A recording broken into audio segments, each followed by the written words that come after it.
Con gran cariño el auditorio de Telefórmula, que en este momento se enlaza con los trabajos de esta emisión. Agradezco a quienes nos siguen a través de la radio y, por supuesto, las plataformas de Internet. Más de 70,000 personas, mujeres, participaron en las manifestaciones aquí en la capital por el Día Internacional de la Mujer. Llenan el Zócalo y pusieron fotos de agresores que tapizan el pie del asta bandera. Ese es el mensaje que han dado el día de hoy.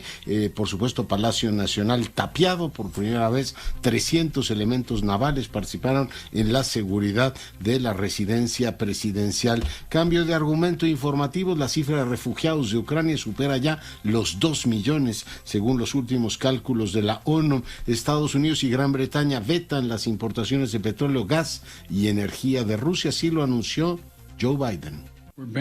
Hemos prohibido todas las importaciones de petróleo, gas y energía de Rusia. Quiero decir que el petróleo ruso ya no será aceptado ni para los puertos ni para la población. Este es un movimiento que se ha contado con el apoyo del Congreso de Estados Unidos y yo creo que de mi país. Bueno, eso dijo Biden. Europa convoca una conferencia este viernes en Versalles para analizar esta sanción contra Rusia. Dice Macron que hay que prepararse para una guerra larga. Estamos lejos, muy lejos del final. China hace un llamado muy claro para evitar que el asunto se salga de control. Desde Pekín ven con enorme inquietud esta posibilidad que ya tiene muchas ramificaciones. Fíjese, Polonia puso a disposición de Ucrania sus aviones, y por otro lado Pedro Sánchez en Letonia dice: la OTAN está más unida que nunca y Putin está solo. Por supuesto, los chinos oyen esto con enorme inquietud. En un momento más platicaremos con Cristina Rosas, que mucho entiende de este asunto. En Rusia se decreta también corralito. Hay restricciones al manejo de divisas, se podrán hacer envíos de hasta $10,000. Por otro lado, Coca-Cola, McDonald's y Starbucks suspenden actividades comerciales en Rusia, y Rusia anuncia que las nacionalizará. En más temas, bueno, pues se confirma Nicolás Maduro que recibió una delegación de los Estados Unidos, ya ha liberado a 2 norteamericanos que tenía retenidos, y dijo que está muy contento, que se veían muy bonitas las banderas estadounidense y venezolana juntos, lo que hace la guerra y lo que hace la necesidad efectivamente del petróleo para uno y para el otro de reconocerse mutuamente. En más información, la Liga MX inhabilita a la directiva del Querétaro por 5 años y además le pone un veto de 1 año al equipo para que juegue efectivamente en su estadio.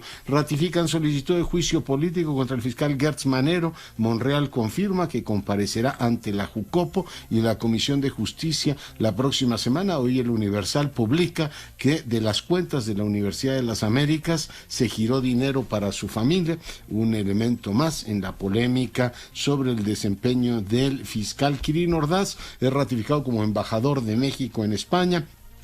Los priistas dicen que llega debilitado y que ha traicionado a su causa. El ministro español, José Manuel Álvarez, estará en México. Efectivamente viene a una reunión bilateral con Marcelo Ebrard. Yo creo que el tema es muy interesante. Su sola presencia responde que esta idea de la pausa y la propia ratificación de Quirino Ordaz, la pausa ha quedado en el pasado. En donde la situación es cada vez más tensa en Perú, la oposición presentó una moción de censura para destituir a Pedro Castillo. Pausa, volvemos con mi compañera Maru Rojas. Maru, buenas tardes nuevamente, buenas noches ya. ¿Qué tal, doctor? Prefiero que veas las imágenes a ponerme a cuadro, porque esta marcha sí ya concluyó, pero no han concluido los desmanes aquí en el Zócalo capitalino. Mujeres encapuchadas de negro intentan pues echar abajo esta barda de metal que rodea la Catedral Metropolitana. Es una barda que ya lo han intentado con sopletes, con bombas Molotov, con mazos, con marros, han aventado de todo, y del lado de Catedral hacia afuera ya les han contestado con gas lacrimógeno. Se nos acercaron varias señoras, fueron miles, millones de ellas, que buscan a sus hijas desaparecidas, que quieren justicia, que han sido violadas, que han sido amedrentadas, que han sido acosadas, que todas tenían una razón hoy para marchar en este 8M, pero que hoy aquí en Catedral pues se queda eso de lo cual nos indignamos el sábado. Una señora se me acercó y me dijo: ¿por qué existen personas que quieran dañar nuestro patrimonio cultural? Estoy de acuerdo con que todos nos manifestemos. Yo vine porque me tuve que ir de Tepito a vivir a Nezahualcóyotl porque ya no hay manera de tener justicia ni seguridad en esta ciudad. pero no entiendo por qué estas jóvenes que no pasan de los 21 años, doctor, están agarrando en estos momentos, según las imágenes de mi camarógrafo Miguel Ángel Brígido, de estos postes con los que nos anuncian que no se puede dar vuelta a la izquierda o a la derecha, con todo y poste, con todo y cemento de lo que está en la base, para tratar de derribar estas barras que rodean la Catedral Metropolitana ante el fracaso que tuvieron precisamente de haberlo hecho en Palacio Nacional. Vieron que en la zona de Palacio Nacional no se pudo. Hoy investigamos con las autoridades de la Secretaría de Marina. Palacio Nacional por dentro está resguardado con 300 elementos navales. Es la primera vez que participan en un operativo de seguridad en Palacio. Solamente elementos navales femeninos. Y bueno, aquí sí, ya terminó la marcha. La plancha del primer cuadro de la ciudad está repleta de gente, de niños, de mujeres, de abuelas. Y cerca de estas vallas que están en el mero centro de la Catedral Metropolitana, insisten en quemar con soplete, insisten en derrotar con marros, insisten en querer violar estas vallas. Llevan más de una hora, doctor, y no han podido lograrlo. Yo no sé por qué el intento. Muy bien, bueno, pues ahí siguen y estamos viendo las imágenes. Mi querida Maru, muchísimas gracias. Buenas noches. Buenas noches, ahí están las imágenes. El presidente decía que la custodia, cuando extinguió el Estado Mayor Presidencial, que era una cosa muy sencilla, que con unos cuantos pasantes lo tenía. Hoy comprueba que efectivamente pues requiere de un Estado Mayor, llama a los marinos, pues hay todo un despliegue, en este caso sofisticado, con profesionales, hay drones, hay todo lo que hace falta para garantizar el perímetro de seguridad de la residencia del presidente. Así es que no se hizo con 18 pasantes, como decía él, que era una cuestión sencilla. Ahí está la custodia a la residencia presidencial. Cambio de argumento informativo y doy la más cordial bienvenida al embajador Asbazadurian. Él, usted sabe, es el embajador de la República Francesa en México. Embajador, soyez le bienvenu. ¿Cómo está? Muy bien, muchas gracias por la invitación y por el espacio. Gracias, cuéntele al auditorio que nos ve en todo y nos escucha en todo el país, ¿qué es esta agrupación de las Marianne, embajador? Hoy leía su artículo muy tempranito. Bueno, muchísimas gracias. Teníamos que celebrar, conmemorar este día tan importante, este Día Internacional de la Mujer, en particular porque Francia, como México, tiene una diplomacia feminista. Como México, Francia presidió el año pasado el Foro Generación Igualdad, así que teníamos que seguir promoviendo los derechos de las mujeres y lo hicimos hoy impulsando la creación de la Asociación Franco-Mexicana Marianne. La idea de Marianne es muy simple, ¿no? Es de promover la agenda de ambos países en materia de igualdad y de inclusión. Es una experiencia que tuve, una experiencia muy grata hace 12 años cuando era embajador en Argentina y creamos una asociación Marianne Argentina que se sigue desarrollando y me parecía que cuando llegué a México hace año y medio que había tantas mujeres talentosas en este país que teníamos que hacer algo para crear un nuevo vínculo entre México y Francia.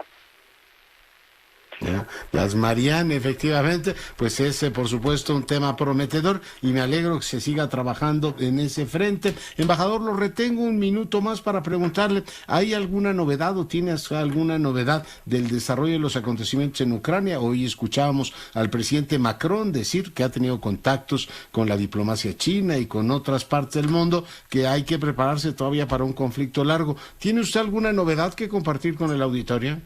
Bueno, como usted lo ha visto, frente a esta guerra, esta agresión, esta invasión de las fuerzas rusas en Ucrania, que desató una crisis humanitaria terrible, con más de 1.800.000 refugiados al momento, al día después de guerra, en particular con 1 millón de refugiados en Polonia. Es una situación muy complicada, muy compleja. Pero el presidente Macron, desde mucho antes de la guerra, trató de encontrar una vía diplomática, manteniendo en contacto con el presidente Putin y, por supuesto, con el presidente ucraniano Zelensky. El 7 de febrero, el presidente estaba en Moscú, el 8 en Kiev, y desde que se desató esta guerra, esta invasión, el presidente sigue trabajando y hubo bueno, llamada telefónica con el presidente Putin, en particular sobre el tema tan importante de la seguridad de las nucleares en Ucrania. Y hoy con el canciller alemán él tuve una llamada, una conversación con el presidente chino, el presidente Xi, sobre, en particular sobre los aspectos humanitarios de esta situación. Y quisiera destacar que Francia y México trabajan juntos justamente sobre el tema humanitario para favorecer que los refugiados pueden dejar, los civiles pueden dejar el país, refugiarse en los países vecinos frente a la guerra. Y trabajamos juntos, México y Francia, en el Consejo de Seguridad para preparar un texto de resolución y favorecer el aspecto humanitario de esta guerra terrible. Sí, ayer reportábamos efectivamente, ayer o anteayer, el anuncio, la formalización de esta iniciativa conjunta franco-mexicana. Oiga, me cuentan que hay también un tema de un premio a los derechos sociales. ¿Qué novedades hay de ese tema, embajador? Sí, bueno, exactamente, nuestro canciller Le Drian estaba en México de visita oficial en el mes de diciembre, anunció la creación de un premio para reconocer las iniciativas de la sociedad civil para promover el derecho y la salud sexual y reproductiva. Sexuales y reproductivas, sí. Porque dentro del Foro Generación de Igualdad que co-presidimos con México el año pasado, México encabeza la coalición de actores sobre los derechos económicos de las mujeres y Francia la coalición de actores sobre la salud de los derechos sexuales y reproductivos. Así que decidimos seguir en este camino y hemos creado un premio que entregamos hoy sobre el tema, sobre para asociaciones de la sociedad civil que trabajan en este ámbito. Para decir que el primer premio fue entregado a Parafernalia Teatro, que es una compañía de cabarets muy interesante, muy rica en su proyecto, que a través del humor, del cabaret, trabaja sobre la prevención del embarazo precoz, es un reto muy complicado, muy complejo, y lo hacen con el humor, capacitando mujeres jóvenes para crear un espectáculo y sensibilizar a otras jóvenes sobre el tema del embarazo precoz y su prevención. Parafernalia Teatro, que codirigen Ana Laura Ramírez y Mariano Ruiz. Bueno, pues es efectivamente un magnífico reconocimiento. Embajador, ¿algún apunte más?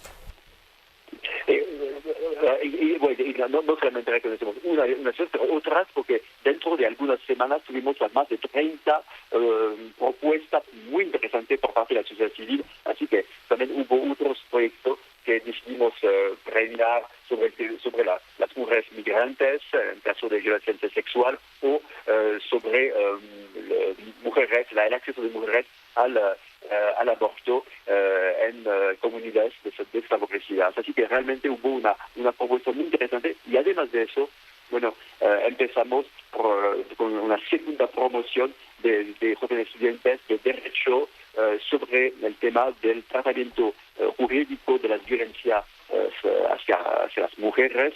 Es una cooperación muy interesante entre la Embajada de Francia, la UNAM, las universidades de Chihuahua y de Sonora y una asociación de abogadas francesas que se llaman Lawyers for Women. Así que es el primer diplomado franco-mexicano sobre el tema de la violencia de género.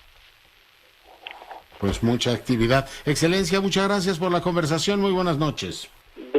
Muchísimas gracias. Gracias por el espacio y hasta muy pronto. Gracias, Leonardo. Hasta muy pronto. El embajador Asbasadurian, embajador de la República Francesa en México, hoy conversando con usted. Andrea Mirá, regreso contigo.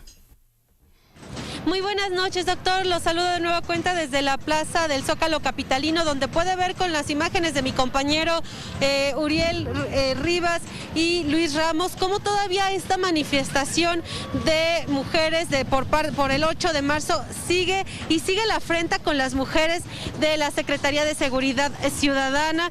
En este momento están intentando quemar poco de lo que han encontrado de objetos las mujeres que llegaron a este punto justo antes de las 3 de la tarde y que desde poco más de 2 horas, 3 horas, doctor, intentan derribar esta muralla que pusieron frente a Palacio Nacional. No se ha logrado este cometido. Las manifestantes se han encontrado en muchas ocasiones con este extintor, con este gas que lastima ojos, nariz y boca, y también se han escuchado muchísimas detonaciones, doctor, detonaciones que parecían ser petardos tanto en la zona de Palacio Nacional como también en la Catedral Metropolitana. Con fuego intentan también hacer un espacio, abrir un espacio en esta muralla que pues abarca más de la mitad de la calle del Zócalo capitalino, y que pues prácticamente aquí autoridades del gobierno de la Ciudad de México nada más se mantienen pendientes fuera de este muro. Del otro lado pues están las mujeres de la Secretaría de Seguridad Ciudadana, que de acuerdo con el gobierno de la Ciudad de México son 3,000 las que se colocaron para esta manifestación. Puedes ver cómo con palos, con martillos, con rocas, con lo que encuentran estas mujeres manifestantes, doctor, pues están haciendo el intento de derribar esta muralla que se puso frente a Palacio Nacional, doctor. Muy bien, pues muchas gracias por tu reporte. Hasta luego, muy buena noche. Bueno, hasta luego, buenas noches. Ahí están todas las imágenes. Y bueno, seguimos por supuesto con la información. Vamos ahora al análisis. Ya está en el enlace mi compañera Edna Jaime. Ella es directora de México Evalúa. Mi querida Edna, buenas noches. Buenas noches, Leonardo. Me da mucho gusto saludarte este martes 8 de marzo. Yo no pude participar en la marcha, pero digo que marcho contigo. No caminando, sino a través del uso de la voz. Y te lo agradezco mucho. Soy yo quien te lo agradece. Y vaya que cuando marcha Edna Jaime usando su voz, marcha. Cuéntanos de qué vamos a platicar el día de hoy. Lo primero es quiero anunciar, invitarlos, Leonardo, a las 9 de la noche vamos a tener esto que se llama Space, esta como ágora virtual en Twitter, que me encanta porque no se necesitan de grandes invitaciones ni de registros, simplemente ganas de escuchar una conversación. Y esta conversación va a estar centrada en políticas públicas para mejorar la vida de las mujeres, para hacerla menos difícil, para lograr la igualdad que estamos buscando. Necesitamos pasar de la manifestación, de la expresión, a la política pública. Porque si no vamos a estar atorados, Leonardo. Y hay muchos indicadores en este país que se deterioran con el paso del tiempo. No estamos mejorando casi en nada. Y de eso vamos a hablar en el Space. Pero lo que yo quiero abordar hoy contigo, fíjate que es un estudio de Oxfam y de algo que también estamos haciendo en México Evalúa. Y cuando lo vi, vi la fecha, si el 8 de marzo me tocaba hablar contigo, y coincidía y dije, lo voy a guardar para este 8 de marzo, porque tiene que ver con todas las mujeres y las niñas, Leonardo, que se dedican al trabajo de cuidados. Las que se quedan en casa cuidando a un adulto mayor, a un niño. Todo este ejército enorme de mujeres que sostienen esta estructura funcionando, que no reciben remuneración o reciben una subremuneración y que en cambio reciben violencia. Oxfam habla de esto como violencia económica y es brutal. Leonardo, tuve la oportunidad de escuchar una entrevista con Abby Maxman, ella es la CEO de Oxfam, y también de revisar su estudio, que justamente habla de esto. Los datos son impactantes, Leonardo, en este estudio que se llama Time to Care, o sea, es tiempo de que nos preocupemos sobre el trabajo no remunerado y subremunerado en estos tiempos de enorme inequidad, porque ese es un fundamento de nuestra desigualdad. Y es fascinante, Leonardo, la información que se encuentra ahí. El cálculo que hacen es que casi 13,000 millones de horas anuales se trabajan en temas de cuidado. Es trabajo no remunerado, pero que agrega muchísimo valor, pues simplemente que funcionemos, Leonardo. Se estima que el valor económico que agrega este trabajo de cuidados es mayor a lo de las industrias de la tecnología. Estamos hablando de algo el otro día lo dio Edna, el INEGI, no lo puedo citar de memoria, pero una cantidad de puntos del PIB impresionante. Y es trabajo no remunerado que ni siquiera se reconoce, Leonardo. Y a nivel global, el 42% de las mujeres en edad de trabajar están fuera del mercado por esto, Leonardo. Entonces aquí empieza un círculo vicioso de afectación para la mujer. No tiene ingresos, no trabaja. Hay niñas, Leonardo, que no van a la escuela porque se quedan a cuidar a un abuelito, a un hermano. Y estas son condiciones de desigualdad estructurales, ya no se resuelven, Leonardo. Fíjate que pensando en cuál sería una agenda verdadera de transformación, esta es cómo en este país construimos un sistema de cuidados. No sé cómo el presidente López Obrador no lo puede ver. Un gobierno de izquierda que busca la justicia social y que este sea un punto ciego para él. Decirte que hay una crisis de cuidados. La pandemia originó más chamba para quienes se dedican a esto. Los recortes en servicios públicos, ahorita hablo de México al respecto, pero en algunos países ha habido una contracción en la protección social y en sus sistemas de cuidados se han hecho más chiquitos. Lo que viene no es nada halagüeño. El cambio climático va a implicar más trabajo para las mujeres que están en esta condición. O sea, la carga parece que va a ser enorme. Entonces, pues esta es la agenda. ¿Cómo invertimos en los sistemas nacionales de cuidados y cómo lo financiamos? Esta sería, yo lo pondría como en el centro de la discusión de cómo darle la vuelta al tema de género, de cómo igualar oportunidades, de cómo romper con ciclos de pobreza y de desigualdad. México, Leonardo, pues tú lo sabes, tuvimos la noticia del cierre del programa de escuelas de tiempo completo, que es tan fundamental. Es una manera de dotar a los niños y a los jóvenes de un esquema de cuidado con protección y con la generación de capacidades para ellos. Era un gran esquema. Por supuesto que había que mejorarse, como toda la política pública. No tenemos ninguna política pública perfecta, pero el incipiente sistema de cuidados que estábamos conformando, lo estamos desmantelando, Leonardo. No vamos a cerrar así las brechas de desigualdad. Escuelas de tiempo completo, las estancias infantiles, y eso se sustituyó por una transferencia. ¿Lo recuerdas cuando el presidente dijo que mejor que llegue a las familias y que la familia cuida a los niños? Justamente reproduciendo el ciclo. Entonces tenemos ahora estas transferencias, pero que no llegan a compensar. Por ejemplo, una guardería del IMSS invierte varias veces más en un niño que está bajo su resguardo que lo que el presidente o el gobierno federal más bien transfiere a través de este programa. Entonces, lo poco que teníamos se desmantela, pero esto debe estar en el centro de nuestra discusión, Leonardo. Espero que en el space que tengamos... Sí. No, me comparte Verónica Ortiz un dato importante, que era lo que estábamos hablando. El trabajo doméstico no remunerado, si se, digamos, contabilizara como una actividad económica, implicaría un valor del 27.6% del PIB. En años normales, esto fue en el año de pandemia, en años normales es 25%, y ahí tienes todo esto que tú describías. Estás hablando de un cuarto del PIB de este país. Imagínate, Leonardo. Y lo que implicaría como para la autodeterminación de las mujeres, su capacidad de elección, su capacidad de decidir, el poder saber que hay un sistema de cuidados que va a hacer ese trabajo por ella y que por lo tanto sus opciones se hacen más amplias. Que las niñas que ahora se quedan en casa en trabajos de cuidados puedan ir a la escuela, Leonardo. Que las mujeres pueden incorporarse a actividades remuneradas, lo que implica para la productividad de esta economía.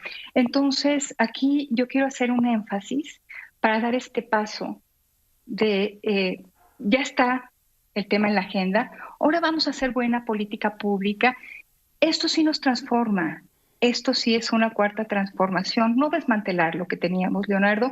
Espero que esto sea un tema en la agenda para los próximos años y hay que insistir en esto. Yo creo que tienes toda la razón. Oye, te retengo un minutito para preguntarte, Claro. ¿es sostenible la posición del fiscal Gertz Manero, Edna? Mira, quería hablar de este tema, Leonardo. Yo creo que ya no es sostenible. Nosotros y junto con otras organizaciones hemos insistido en toda la deficiencia en su gestión, Leonardo. No quiero argumentar en sus vendetas personales, simplemente hablar del desempeño de la institución. Todos los indicadores están deteriorados. La Fiscalía investiga menos, la Fiscalía no está haciendo su trabajo para identificar redes criminales, la Fiscalía no se está profesionalizando, la Fiscalía no está transitando según lo que se planteó en la transición de la Procuraduría a la Fiscalía. El fiscal está malentendiendo su autonomía, se está cerrando a las víctimas, no está permitiendo la profesionalización. Pienso, Leonardo, que es el peor perfil para una institución que buscaba renovarse. Ya no quiero hablar de sus temas personales, el uso político de la persecución criminal. Veámoslos con indicadores objetivos que en México Evalúa los tenemos. Tú sabes que los seguimos sistemáticamente. Creo que nunca había estado esta Fiscalía o la Procuración de Justicia en este país en tan mal estado. Frustró un proceso de transformación importantísima, su credibilidad está en entredicho y yo creo que en primer lugar el Senado debe llamarlo a comparecer, necesita rendir cuentas, necesita tener contrapesos el fiscal, porque creo que la ausencia de esos contrapesos ha hecho que él se pierda. Un fiscal tiene mucho poder y la ausencia de contrapesos de vigilancia, de este contrapeso que debe ser el legislativo, de este contrapeso que deben ser los ciudadanos, Leonardo, que estaba previsto en la ley orgánica, que sigue previsto en la ley orgánica actual de la Fiscalía, estaba contemplado un Consejo Ciudadano, se nos perdió el fiscal. Sí. Entonces, yo creo que hay que corregir. Y su jefe político le aprueba todo, ¿no? Pues Leonardo, perdimos una enorme oportunidad. La de transformar, de que esta transición fuera realmente sustantiva. Perdimos la oportunidad. No se abren con frecuencia estas oportunidades, Leonardo. Si se sostiene en su cargo, tú sabes que pues, es un fiscal autónomo con candados en la permanencia en su cargo.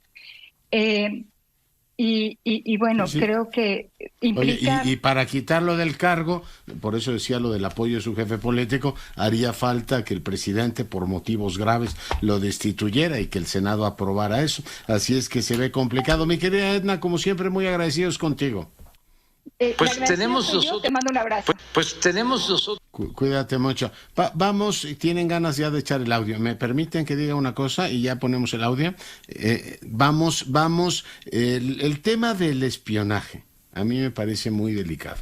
Me parece que se ha minimizado. Ayer el presidente dijo que un grupo de abogados, que un grupo de políticos tenían capacidad de infiltrar ni más ni menos que al procurador, al fiscal general de la República.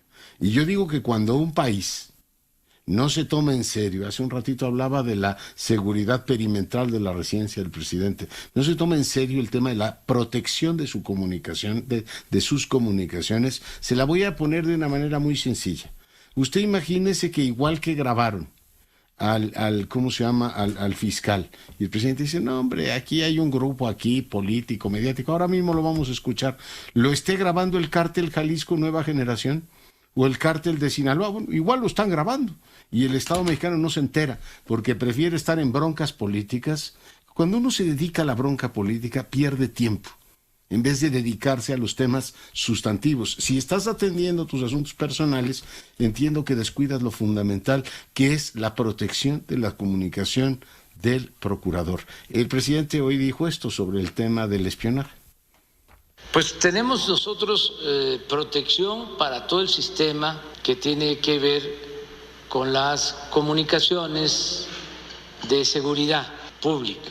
En eso hay protección. Lo que tiene que ver con el combate al crimen organizado. Pero esto está más relacionado con lo político y también con los fraudes que se cometen. Yo lo veo más por el lado político. Es sacar información, grabaciones, textos y utilizar ese material para difamar o para golpear políticamente. Bueno, yo lo que le pregunto es si bueno, pausa, volvemos. Seguimos con la información. Le comentaba que para mí es absolutamente inquietante, por eso vuelvo sobre el tema, que se intervengan las comunicaciones del fiscal general de la República. Y bueno, hemos tenido tantos temas que no había tenido la ocasión de compartir con usted la reflexión, pero desde una óptica de seguridad nacional, usted puede decir, a ver, están interviniendo esas comunicaciones. El presidente ha dicho que eran abogados, bueno, abogados, ¿no? O después que fueron políticos corruptos y que hoy tenía pues elementos para pensar que andaban por ahí. Ha dicho que puede estar ligado también a una cuestión de medios de comunicación o a fraudes. De todas maneras, están violando, señor presidente, están violando las comunicaciones de su fiscal. Y eso es grave en cualquier parte, en cualquier condición. Arriba del fiscal solo está usted. Por tanto, si también viola sus comunicaciones, pues estamos ante una situación terrible. Y decir que lo violaron otros, pues es, digamos, como decir, bueno, no es tan grave si violan las comunicaciones o el secreto bancario políticos o fraudulentos. No hay ninguna garantía, perdón que se lo diga así, de manera tan directa, usted que me escucha en todo el país, ¿quién garantiza que los órganos criminales o terroristas o gobiernos extranjeros no tienen penetradísimo al fiscal general o a las propias comunicaciones del gobierno? Yo creo que hay que tomarse en serio. Por cierto, voy a hablar con Cristina Rosas, que acaba de coordinar un libro sobre los sistemas de inteligencia. Esta idea de contrainteligencia, activa y pasiva, porque tiene las dos fases. Cualquier gobierno se la debe tomar en serio. Y lo primero es proteger tus propias comunicaciones.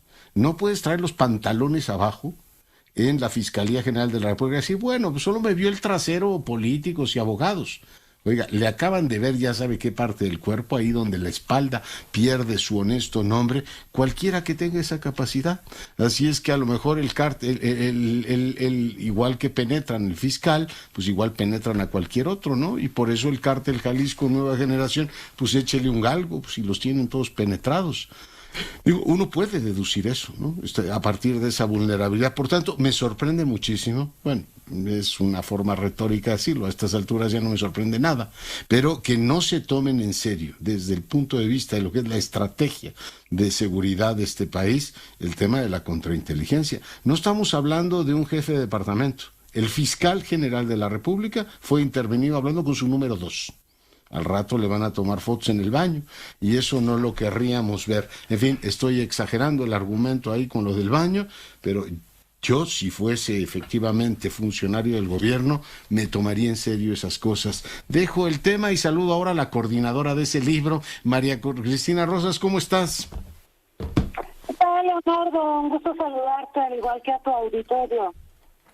Por supuesto, no te voy a pedir que hables hoy de sistemas de inteligencia, aunque es muy interesante el tema.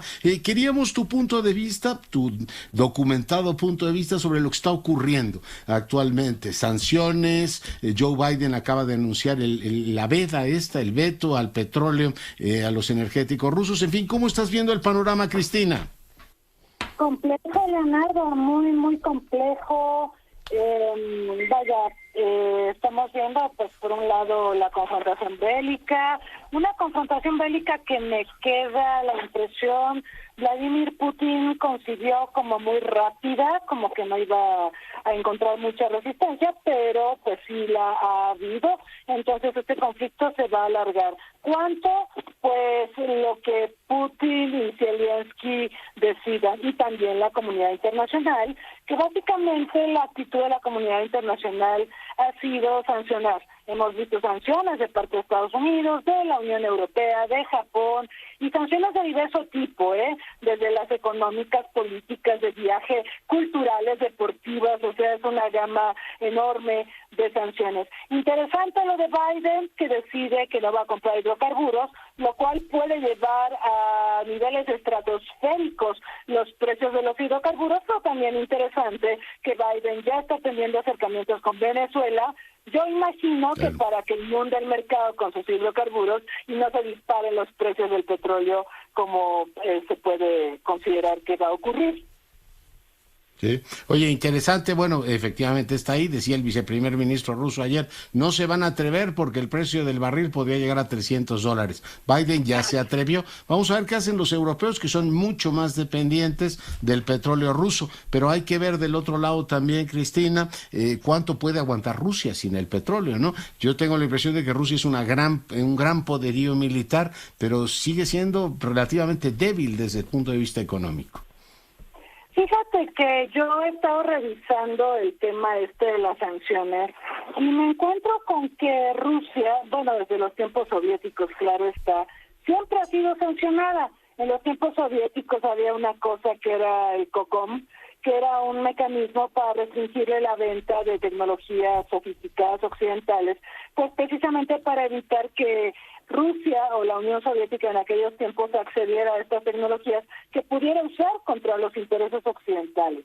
Bueno, pero hubo otras sanciones, me acuerdo de las Olimpiadas de Moscú 80, cuando el COI y cuando Estados Unidos dijo, no, vamos a castigar a la Unión Soviética por haber invadido Afganistán, y 67 países se unieron a Estados Unidos y no fueron a Moscú 80. O sea, hay una larga historia de sanciones que la realidad de las cosas me llevan a pensar que esto no es nuevo para Rusia.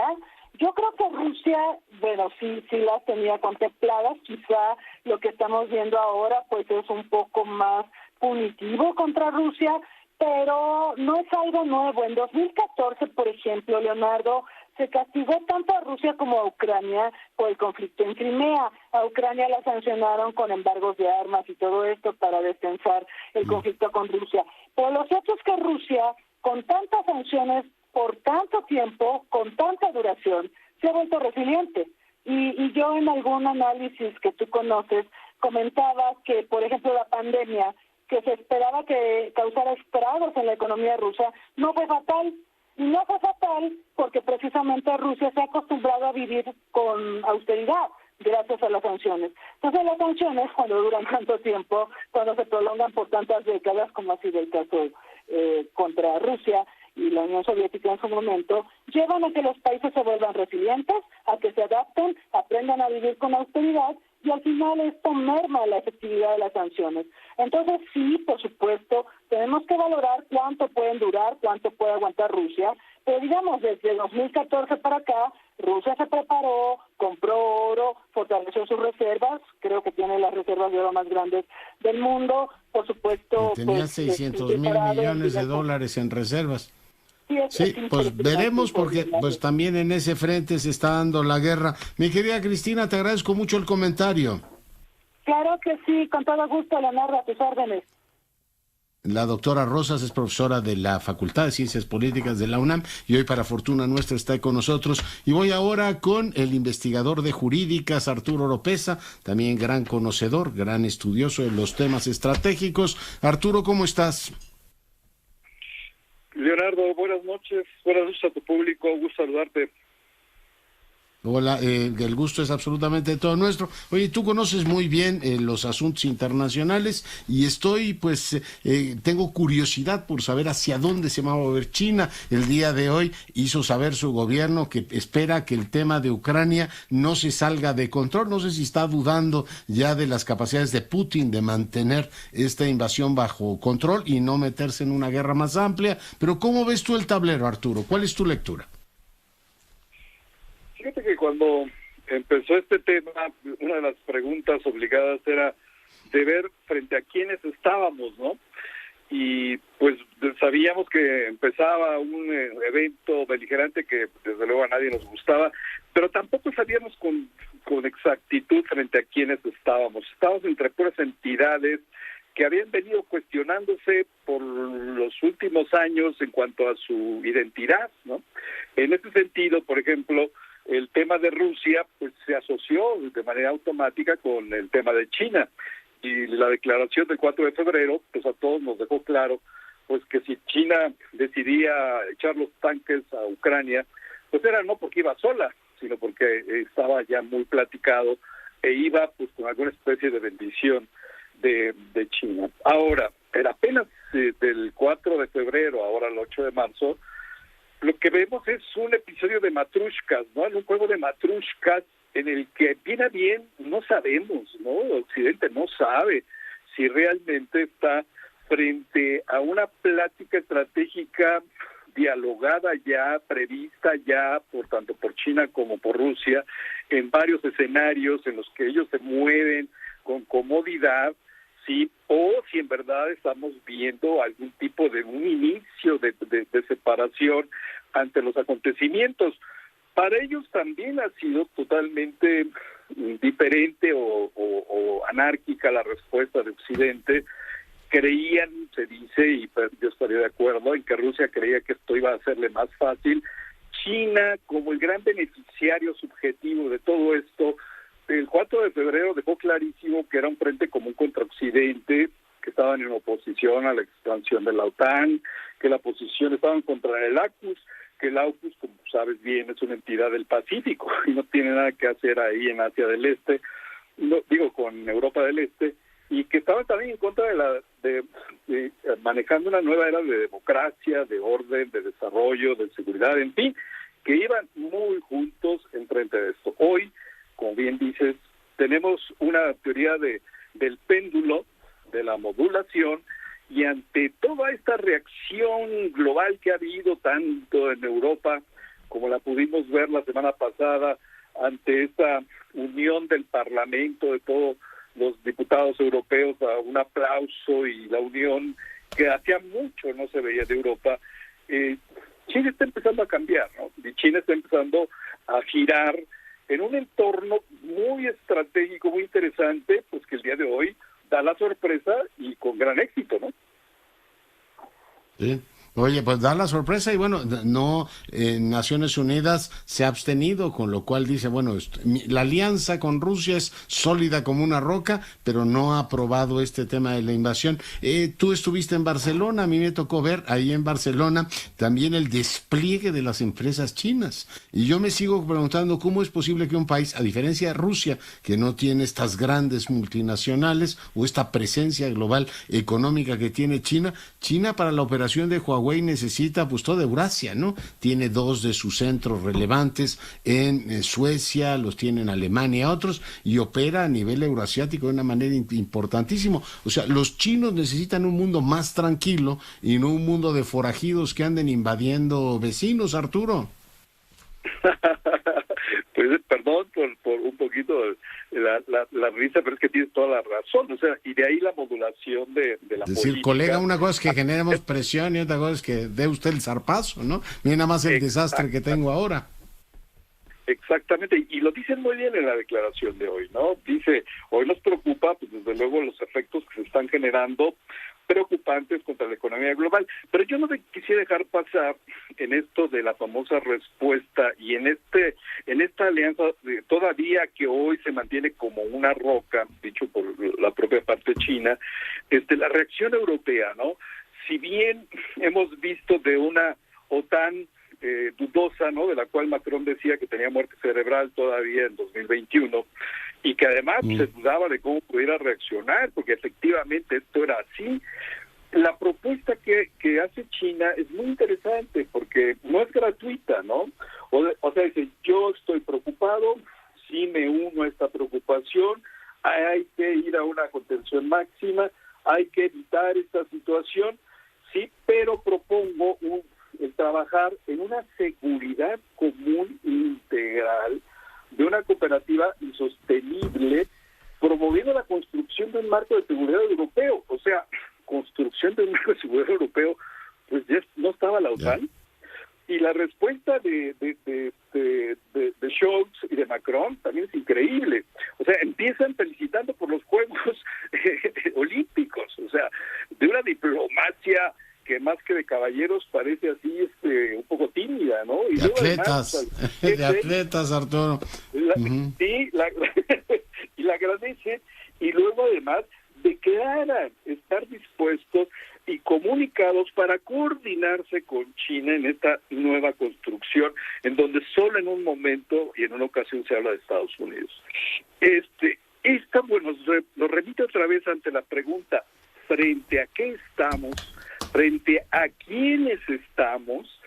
Y realmente cuáles van a ser las consecuencias y los escenarios finales de esto, porque yo veo por un lado la alianza ruso-china muy cómoda, por un lado bajo una actitud muy creíble que enseñan los dientes con todo el poder frente a una población ucraniana devastada, y por el otro lado un aparecido diplomático que se mete como un buen componedor y que lo que propone pues es que se genere una nueva construcción de seguridad, que es un poco lo que habíamos coincidido ya en otras ocasiones en esta línea pues del resurgimiento, ¿no?, de los poderes asiáticos, y en desde luego en un renacimiento de estas sociedades asiáticas que en el marco de este choque, que no es más que el inicio, y eso hay que tenerlo claro, Leonardo, y creo que estás de acuerdo, no es más que el inicio de esa gran etapa de reacomodamiento donde pues se queda atrás Yalta y se queda atrás Bretton Woods, ¿no? Y esto, todo eso. Lamentablemente nos tenemos que despedir, me va a sonar la campana. Arturo Oropeza, te mando un gran abrazo, doctor. Gracias, Leonardo, un abrazo también para ti y tu público, hasta luego. El investigador de jurídicas, y nos vamos, fíjese que falleció Tomás Boy, fue jugador de fútbol, entrenador muy conocido, descanse en paz Tomás Boy. Con esto nos vamos, cuídese y sea rabiosamente feliz. A escuchar a las mujeres.